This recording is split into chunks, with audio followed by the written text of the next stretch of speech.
Former Major League Baseball player Daniel Serafini has been sentenced to multiple life terms. We were just telling you about this earlier before the breaking news. That includes one without the possibility of parole. It all comes after he was found guilty of murdering his father-in-law and attempting to murder his mother-in-law. ABC 10's Garshpal Sangha joins us in studio right now. So Garshpal, we know today's sentencing included very emotional victim impact statements. Yeah, Chris and Laura, after months of waiting and after a judge denied Saraphini's request for a retrial, the victim's family finally faced him in court today. Now, emotions ran high as loved ones of Gary and Wendy Wood described the lasting impacts of the 2021 shooting.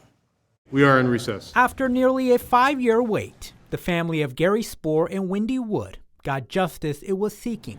The court hereby sentences you to life without the possibility of parole. Former Major League pitcher Dan Serafini learned he will spend the rest of his life in prison. And Dan Serafini was finally held accountable.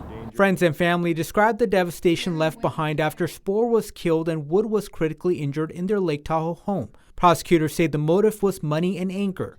The couple's daughter says the couple had given Saraphini and his wife, Erin Spoor, their other daughter, more than $2 million over the years. Danny's evilness deserves no sympathy. Wendy died twice. Once when Dan murdered Gary in June of 21 and in March of 23 when she took her own life. The victim's other daughter, Adrian Spoor, told the court the violence left permanent trauma.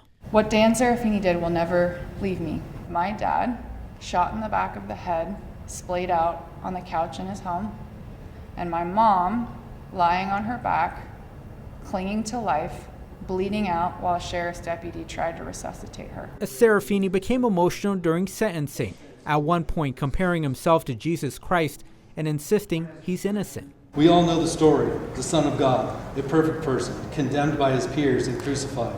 He was innocent, and he was a threat to power. Justice is fragile. I am just a man. I am far from perfect, but I am no murderer. But the judge rejected that argument, saying Saraphini showed little accountability. What I heard from you this afternoon, though, was not reflection, it was deflection in this court's view. What I heard from you was all about you and not enough about the victims that died in this case. Erin Spoor was not in the courtroom. Adrian Spoor said their mother removed Erin and Saraphini from her will after the shooting. My mom fought with everything she could to get out of the house that night, and she did not let Dan Serafini win. The prosecution says Saraphini spoke to his wife last week behind bars, telling her he wanted to stay at the Placer County Jail so he could do TV interviews. Saraphini will now be transferred to the California Department of Corrections, and restitution will be decided at a later hearing. And the attorney for Saraphini says they plan to appeal.